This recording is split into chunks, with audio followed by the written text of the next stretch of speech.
from our 7 Tasmania studios. Your nightly news with Rachel Williams begins now.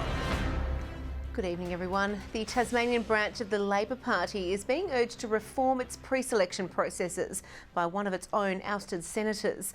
With the Senate count now official, Lisa Singh is pushing the party to learn lessons from its performance at the federal election after she was sidelined on the party's ticket. More Tasmanians voted for Lisa Singh than any other individual Senate candidate. Almost 20,000 primary votes, more than 3 times her Labor colleagues.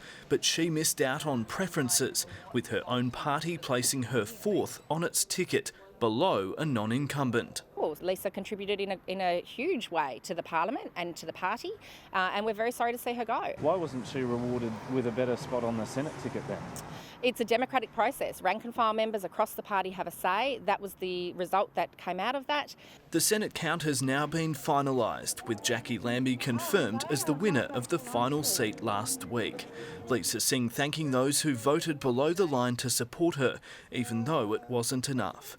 The ousted senator telling the Mercury, "I hope the party listens to people in relation to this, because if it improves its processes, I hope I've made it easier for the next person who comes into my position." There's always scope to look at every process we undertake in the party, and that's why we have state conference every year.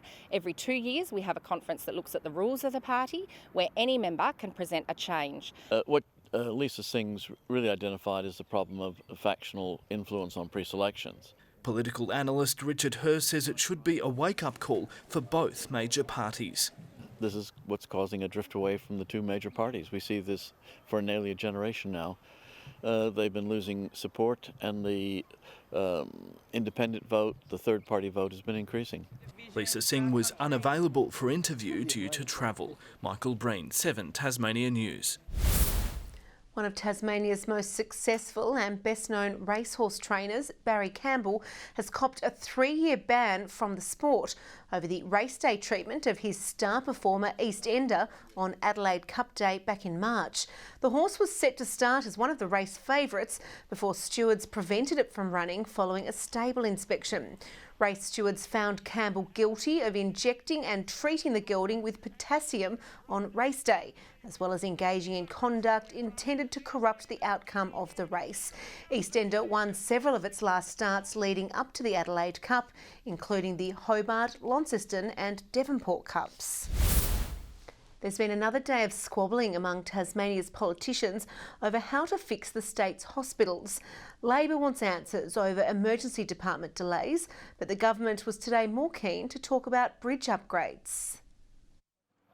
He wants to be known as the builder. Jeremy Rockcliffe doesn't take a Sunday off when there's a chance to talk about $19 million for upgraded freight bridges.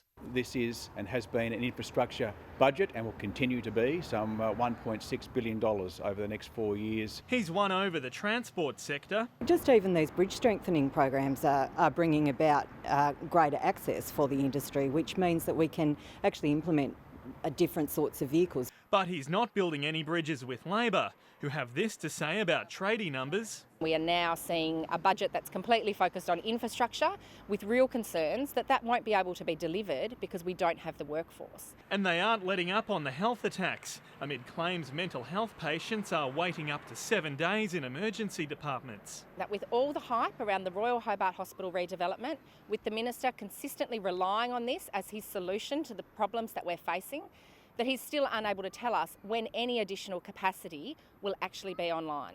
What does the government think about Labor's health plan? Well, it's a blank sheet of paper. Sean McComish, 7 Tasmania News. Tasmanian artists are enjoying the success of Dark Mofo.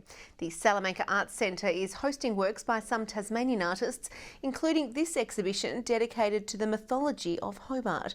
The pictures telling stories about landmarks, including some not so correct, like the myth Mount Wellington is a dormant volcano. And so each of these paintings is taken from like a local folklore or local story that's happened and sort of been translated through my hand, I guess. It's the artist's first major exhibition since her graduate show. And a different style of exhibition is opening on the sidelines of Dark Mofo tonight. The Hobart Baptist Church is running a special installation in the hopes of bridging a gap between art and religion after previous controversies around the festival. The response to its installation has been mixed. Well, if they are offended by it, I'd ask them to say why they're offended. What is it that is going on inside them that causes that offence, and then to work that through.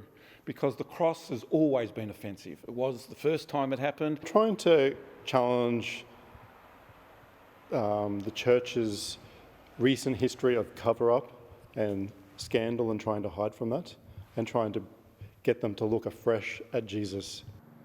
Dark Mofo's use of large red crosses this year and inverted ones last year has been labelled offensive from some in the Christian community. A push to raise Tasmania's smoking age could be backed by Labor. Independent MLC Ivan Dean is set to introduce legislation gradually banning the sale of tobacco to people under the age of 21. Labor says it's considering the policy. I've consulted with health stakeholders, I'm consulting with retailers, I'm consulting with the tourism industry to really understand the full impacts of this bill. We are going through the process at the moment of that consultation. We are reviewing the bill and the implications of it. The legislation is set to be introduced into Parliament later this year. Aspiring dancers today had a chance to work with one of the best in the business. Leading choreographer Marko Panzic taking the lead with a class of 100 this afternoon in Launceston.